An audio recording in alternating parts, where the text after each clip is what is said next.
the choir in her bones. Mara learned the hour by other people's heat. It began as a friendly trespass, a stray warmth through the ribs while she rinsed apples, skin squeaking under her thumb. The second time, in the laundry room, it braided through the steam, a ripple under her sternum like a hooked fish.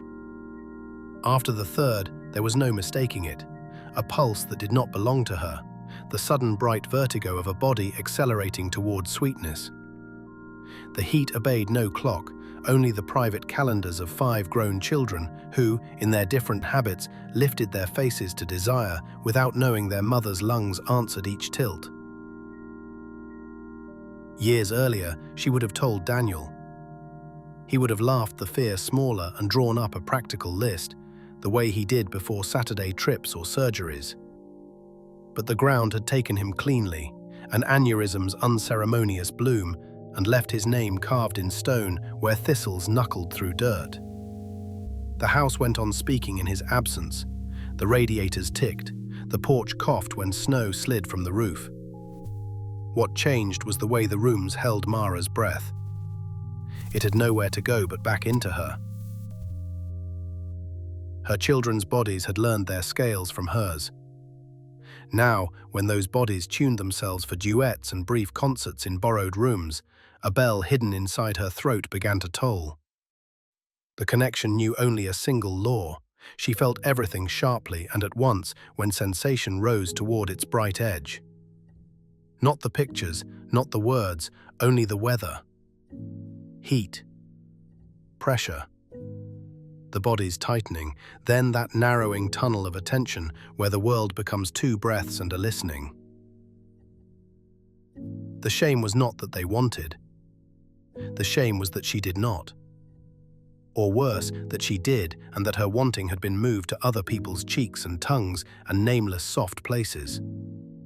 She kept the secret the way you keep glass, clutched and trembling. Ava, the daughter who worked behind a blue door up 3 flights of stairs that smelled of cigarettes and hair dye, rang through her first. Yolk puddled like sunset across the hallway runner when Mara dropped the eggs. The heat coming off her daughter was precise, geographic, expert. The inner wrist, the hinge of a knee, that small valley where a hand settles when it has been told it may. Laced through it was a blade-thin fear, the kind you hold still to keep from cutting yourself.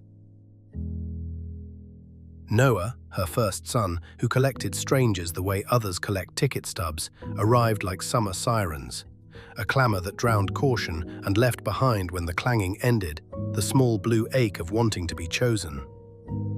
Micah, the one who believed the body a laboratory, came like sparks. Rowan, careful and unlabeled, like the sound of a spoon against a glass asking the room to look up. Eli, who could not help being kind, like hearth heat moving toward a face, not away. She made small rituals. Ice bags in the freezer, their knots tight as calves' bladders. A hammer and nails in the garage for bad nights, her arm raised and falling until the wood bristled with silver teeth. Choir rehearsal in the back pews, notes climbing a scaffolding that could hold her when the bell started. She learned the laundromat's hours. She found movies with explosions and sat close to the speakers. Noise helped. It didn't cure. Relief was not cure. When Ava's fear flared into the terrible stillness of held breath and a clock counting down, Mara drove barefoot and broke a door with her shoulder. The jam gave with a wet pop. Cartilage gives that way too, she thought later, nauseated. She swung a fistful of keys and cut a man's cheek so neatly a line of red appeared as if drawn there by a string. "Let her go," she said, and a voice came out of her that she did not recognize. A bell wheeled into the square for a burning. The man laughed, because men have always laughed at women's voices, then let go, because some games acquire teeth you cannot negotiate with. Ava, cheeks flushed but eyes hot and organized, accepted the lie. I just had a feeling, and let her mother leave with her secret intact. The secret did not stay intact. Secrets rot like fruit. They sweeten and thicken and shine, and then one day the skin gives and something inside slips, and you cannot hold it the same way again.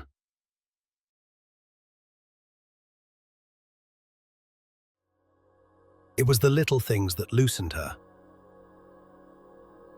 A rash that rose along her collarbones after a night of 3 bells ringing at once, her skin's map redrawing itself in raised lines.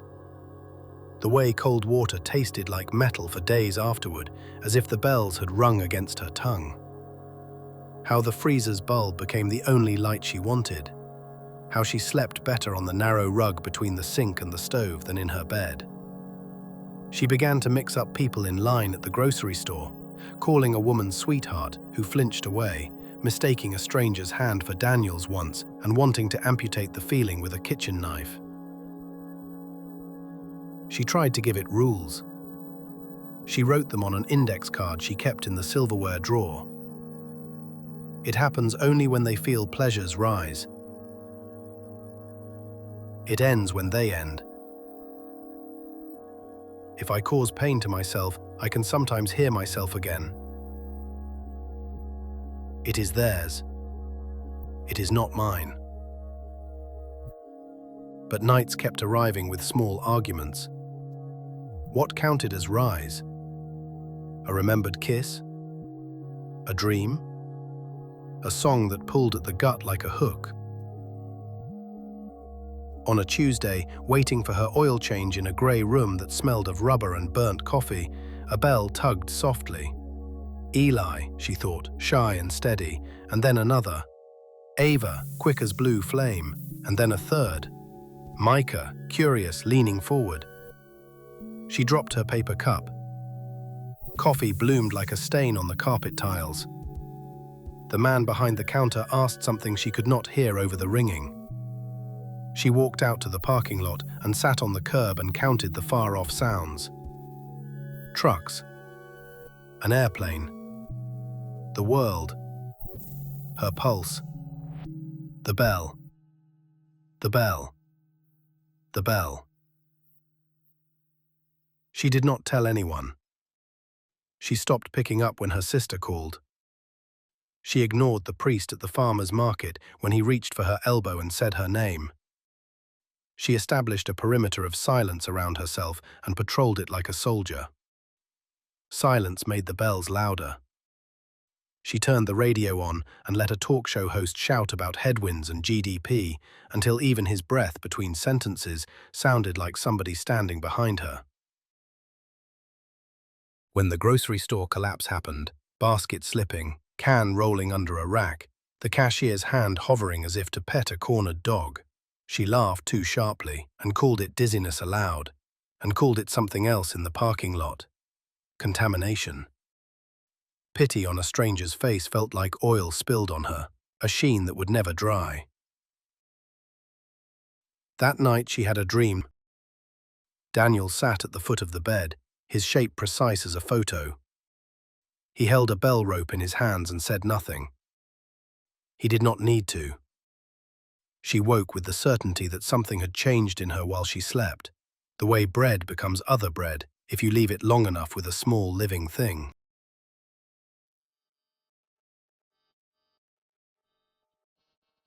The laptop screen flickered as she passed, a brief storm of static drowning a stranger's face.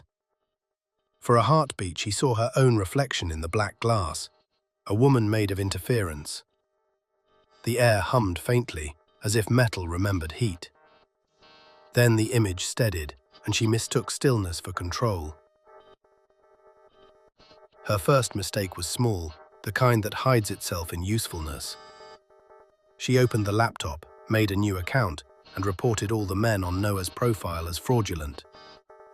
The relief she felt when the app sent little confirmations, "Thanks for keeping our community safe," was a cold glass of water to a very specific thirst. The second mistake required scissors.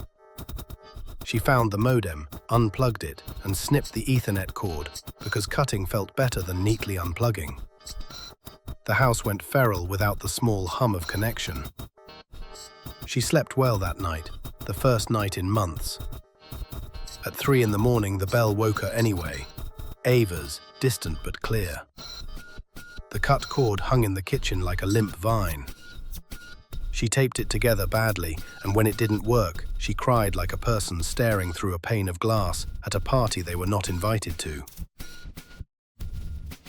She was not trying to hurt anyone. She was trying to get her body back.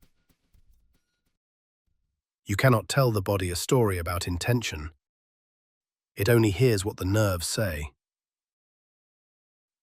She called Rowan under the pretext of gutters and rooflines and watched his face freeze when she put her palm on his chest to emphasize a point and did not take it away quickly enough.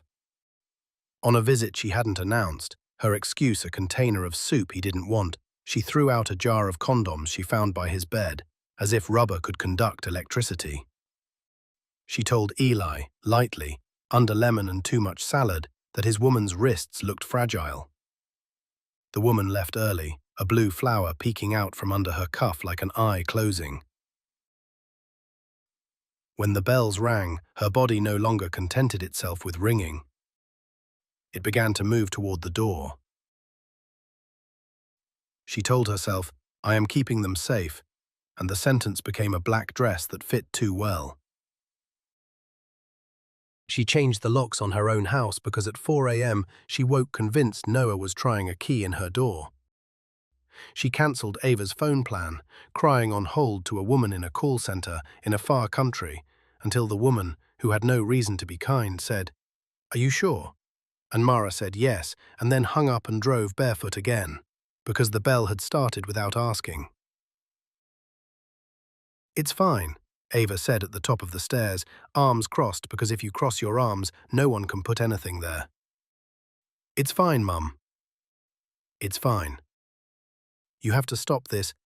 I'm trying to save you," Mara said, and her voice sounded like the freezer light. Small, bright, incorrect. From the end of the hall a door opened and a man leaned out with the careless face of a person who believes rooms belong to him. He began to say something. The word professionalism appeared, that long, useless bammer. Mara stepped forward. The man stepped back. Ava stepped between them, and something like a spark jumped from daughter to mother. Not electricity, permission rescinded. The bell in Mara's chest went silent for one frightening second. It stayed silent. In the quiet she heard her own heart like a fist pounding on a door. "Go home," Ava said, and the breath that carried the words was clean with decision. "If you love me at all, go home." Mara did. She sat in the dark living room and listened to the refrigerator hum and realized that something had changed. The bell had not stopped. It had simply stepped aside to let something else through.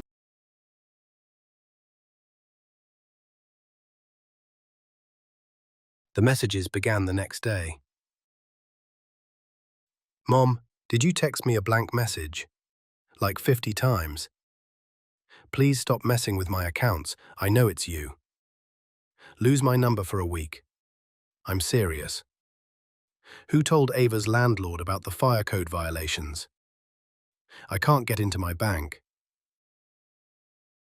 She did not remember doing any of it. She remembered washing an apple and hearing a far siren that might not have been a siren. She remembered cutting her thumbnail too close with the kitchen scissors and tasting the metal a second before the sting arrived. She remembered opening her eyes and seeing her hands already on the laptop. When she tried to explain it to herself, the sentence crawled away. "It's like my hands have learned a new prayer." She began to talk to Daniel aloud. She gave him the small things so she wouldn't have to give him the large. "The price of grapes is absurd," she said by his stone. "Your friend with the sunburned ears asked after me. I didn't recognize him at first. He is bald. The river has that good smell today, the one like iron and wet bark." She did not tell him about the envelopes she mailed without return addresses, about the accounts she reported, about the day she parked across from Rowan's new house and sat very still so he would not know the car was hers.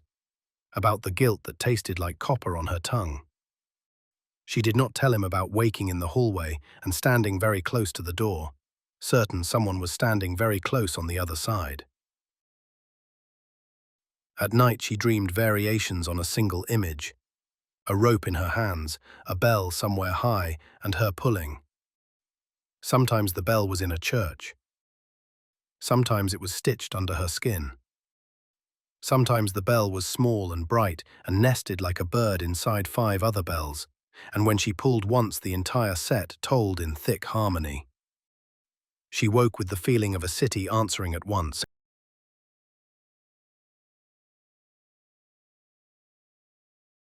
There should be a name for the hour when restraint becomes a legend you tell about yourself in the past tense. It happened the day Noah, city in summer, sirens for joy, lonely afterward, texted a picture of himself in a mirror because he looked good and wanted someone to say it. He did not send it to her, she saw it anyway. She felt his pride rise, hand in hand with something more animal, and she felt a stranger answer, and she felt the flip Noah made in himself to be the kind of man the stranger wanted. And then she felt 4 other bells begin to stir because sound draws sound. In the kitchen, Mara's breath shortened to those little sips a person takes at the end of a race. She took the hammer out of the drawer and put it down again. She was tired of hitting nails. The ice bag went warm against her collarbone in seconds. She stood in the freezer's white light and said quietly, "No." The bell did not care about no.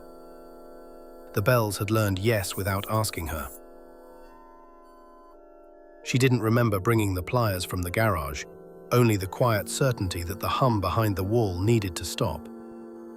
Later, she would not recall whether she meant to fix or to silence it. She drove. The city arranged itself like a confession. The bar with vinyl stools, the pharmacy sign blinking help out of habit, the blue door up 3 flights of stairs, the hall that smelled like hair dye and fried food. She climbed. She did not knock. Everything that followed gathered itself and moved like weather. Later, people would talk about fog. They would talk about the way alarms seemed muffled. Someone would mention the smell of hot metal, and someone else the way the exit sign hummed like a vein. Some building manager would hold up a coil of wire to the news and say tampered, and a woman in the background would put a hand over her mouth and begin to cry because the sound reminded her of bells. Mara stepped into the room where Ava was working and found not a monster but a tableau. A man pretending ideas were knives, her daughter already building a bridge out of the moment with that calm voice that makes men think nothing needs to be repaired. Mara said, "No more," and her daughter said, "Mom," and somewhere else in the city, Noah leaned back and let himself be seen. And Micah, curious as a fuse, struck steel against steel, and Eli pressed his mouth to an offered curve with ceremonial gentleness. And Rowan, careful and unlabeled, forgot himself beautifully for the span of a breath. Under the bed, a wire trembled faintly, as if breathing. She didn't remember why the pliers were in her pocket, only the hum that asked to be quieted. The bell in Mara did not ring. It vibrated. It became choir. The sound in her bones wasn't 1 note anymore. It was 5, and the part of her that had been trained by years of small dinners and shared rides and turning down beds for sick children harmonized without permission. She felt her hands lift before her mind gave them orders. She pressed the heel of her palm to the man's chest, and he stumbled back, and the lamp fell, and a wire arced under the bed, and a sound rose through the building like a coil tightening. Her mouth filled with the taste of pennies. Her eyes watered from the plastic sick air. Someone shouted. Someone laughed. Someone prayed. "Stop," Ava said, reaching for her mother. Mara turned to her daughter and saw her as a child at 5, and also as a woman at 26, and also as something else. Not a stranger exactly, but a translation. Her body's answer to another body's question, passed hand to hand across years. Mara picked up the lamp and swung. The bulb burst with a sound like bone, and darkness lifted inside her, the way a sheet lifts when hands snap it and let it float down. In that dark, she felt each bell with painful clarity. They were not only ringing, they were answering. The sensation she had always named as listening became transmission. Her chest burned as if a rope had been pulled through her. Across the city, heads snapped up. A man in Noah's doorway lost his balance against the door jamb and said, "What was that?" Eli's hands faltered and his kindness turned to startle. Micah choked on a laugh that ended in a noise he would remember as not his. Rowan opened his eyes and saw the ceiling tilt and right itself. Ava recoiled, hand to her throat. For the first time in their adult lives, all five felt a tremor that did not come from their own bodies. For the first time they felt her. Not her face, not her words, the blunt force of her no. The shape of her fear. The man with the cut cheek bellowed and lunged. Someone outside pounded on a door. Smoke unfurled like a trick the night had practiced in a mirror. Alarms caught slow and then woke in a wave.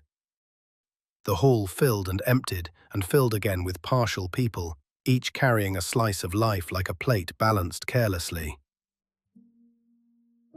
Mara did not run. She walked through the blue door and down the stairs and onto the street, where rain had just begun, that good smell of hot stone giving up its heat. She stood in it. She opened her mouth and tasted copper and water. She imagined for a single monstrous instant putting both hands to her own chest and pulling the rope until the whole town answered, and then lay down, exhausted. She imagined a new quiet that would be so deep people would stop at crosswalks and listen for it, shaken by the absence. Ava found her outside, eyes shining red from smoke and fury. Sirens turned corners like dogs tracking something alive. People gathered the way people do, built to witness. Two of Ava's friends were with her, their faces pointy with adrenaline. "What did you do?" Ava asked, and her voice bent, a metal thing pried with a screwdriver. Mara said honestly, "I pulled." Something moved in Ava's face then, a tremor passing under skin. A small piece of her, the 5-year-old with grass stuck to her knees, reached for her mother, and then another piece snatched the hand back. "Go home," Ava said. Not a plea. A sentence with a period. Mara went. She drove with the window down and let the world wash her in its cheap rain. Her hands were steady on the wheel. The bell did not stop. It had learned too much.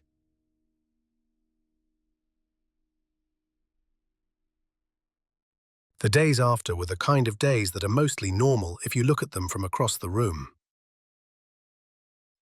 A clerk asked how her day was, and she said fine, and hated the word for its shape. The basil in its pot sent up a new soft pair of leaves. The freezer light worked each time she opened the door. She kept thinking she heard a mouse and then remembered. The house had taken on the habit of breath. Her children went quiet in their different ways. Eli sent a text with no words, a photo of a coffee cup on a table with light on it. Micah joked in the thread everyone shared about a small apartment fire clear across town. Nobody laughed. Rowan called and let the phone ring once and hung up. Noah posted a song and then deleted it and then posted it again with a caption that said nothing and everything. "Do you hear it too?" Ava did not answer an apology with words. She sent a photo of a bell and then another photo of scissors. Mara pretended she did not understand. She tried the old tricks. Hammer. nails, heat, cold, noise, rituals. But the bell had teeth now. It bit through. It answered itself. She stood by the sink and cut a peach. Its smell rose like a promise being opened, and she hated it for smelling like summer. The knife slipped in her hand, and the pit jumped out onto the counter, and the sound it made when it hit wood was ridiculously loud. She thought, if I cut out the rope, the bell will have nothing to climb. That thought scared her for exactly 1 second.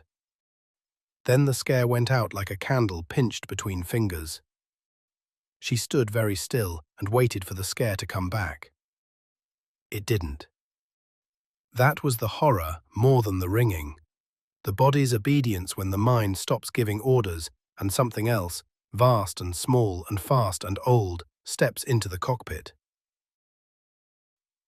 She washed her hands. She dried them. She carried the peach pit to the windowsill and set it there, as if planting it might grow a tree big enough to cast shade on what she had become. Her phone buzzed. A single message, "Mum, please." She didn't know which child it was. She did not check. She felt the bell begin to gather itself, 5 notes walking toward each other from their different rooms. Mara went to the garage. She found Daniel's long coat and put it on, and stood a moment in the smell that belonged to someone who would never take a breath again. Then she picked up the hammer without thinking about nails and walked out into the very good evening, the kind with a purple seam sewn neatly between day and whatever comes after.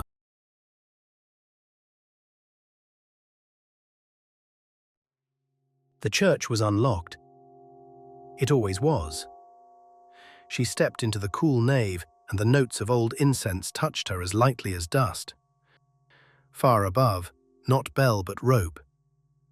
The rope hung like a throat. She wrapped her hands and pulled.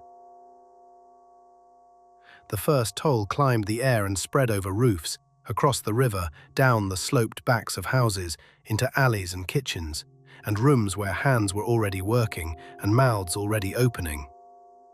The second toll found its twin in the bones of 5 people who felt, with clarity, the impossible.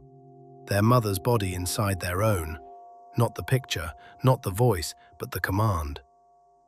The third toll broke a glass in a kitchen sink 2 streets over, and made a child clap and laugh, and made a dog lie down and put its head on its paws. Mara pulled until her shoulders hollered.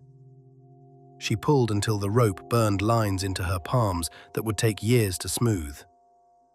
She pulled until she could not hear the bell over the sound in her own chest. And then, when she could not distinguish between church metal and bone choir, when the 5 notes braided into one that was not hers, she let the rope go and felt it kiss her palms as it rose. The church went quiet. The town did not. Sirens found corners with an eagerness that felt like hunger. Somewhere an ambulance drifted toward a low building with a blue door. Somewhere else, a man in a hallway dropped to his knees because his heart could not decide whether to go with the bell or with his blood. A woman with blue flowers on her wrists turned her head sharply, as if someone had called her name, and did not answer. A bar's neon open blinked and steadied and blinked again. A basil plant drank. Mara walked down the aisle and into the vestibule and out. The sky had that flat gold you get right before something gives.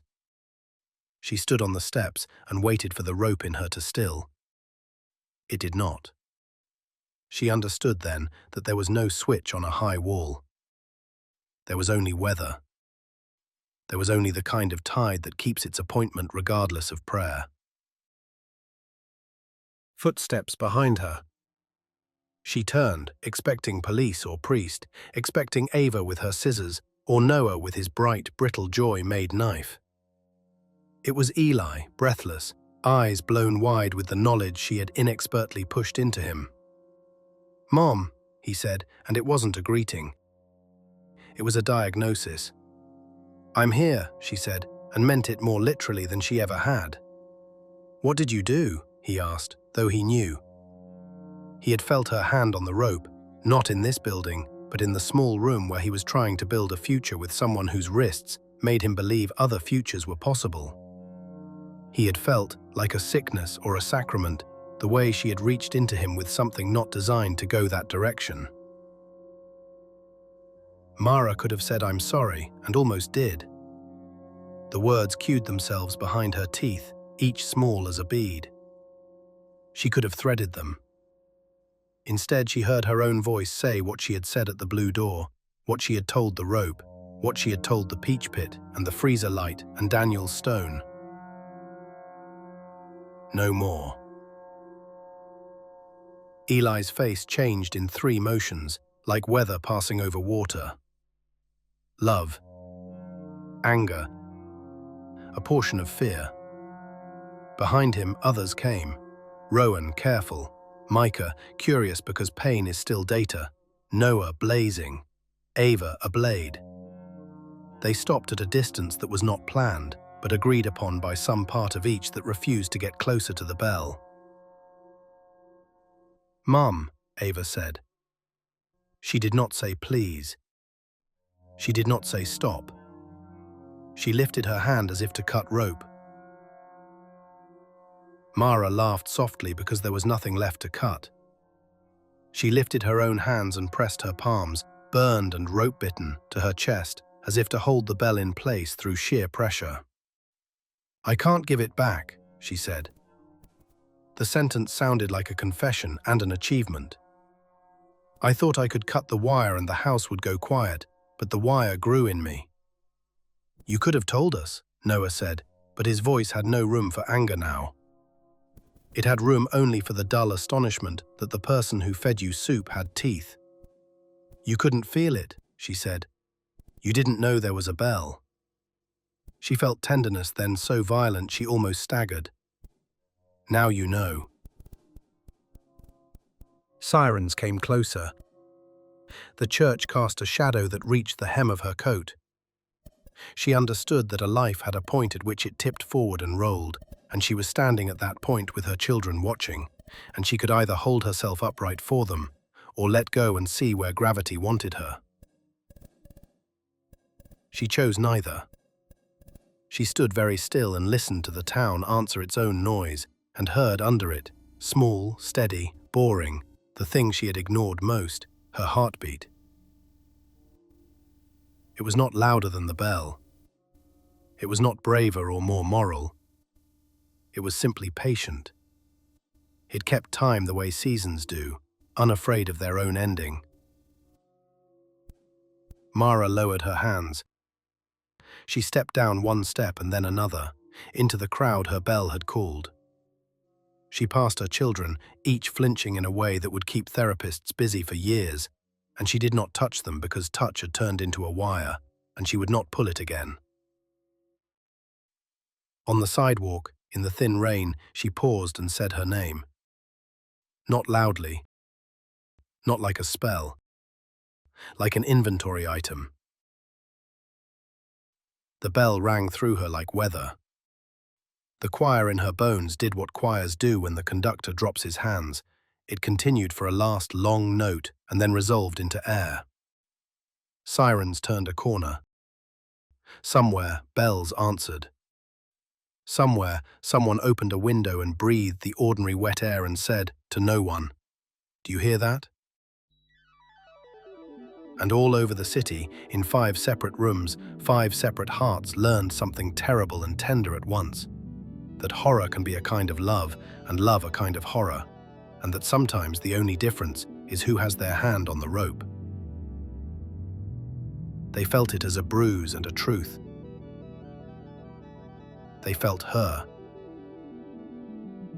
Eli tried to pray but found the words shaped like apologies. Micah opened a new document, wrote "possible shared delusion," and stared at the cursor until it blinked itself out. Rowan drew a circle in his notebook and shaded it darker and darker until the paper tore. Noah played a note on his guitar so softly it barely existed, then struck it again, harder, as if volume could make sense. Ava sat in the quiet and pressed her thumb to the small white scar on her palm, the place her mother once told her pain teaches patience. None of them spoke, but every room in which they sat sounded faintly of breath held too long.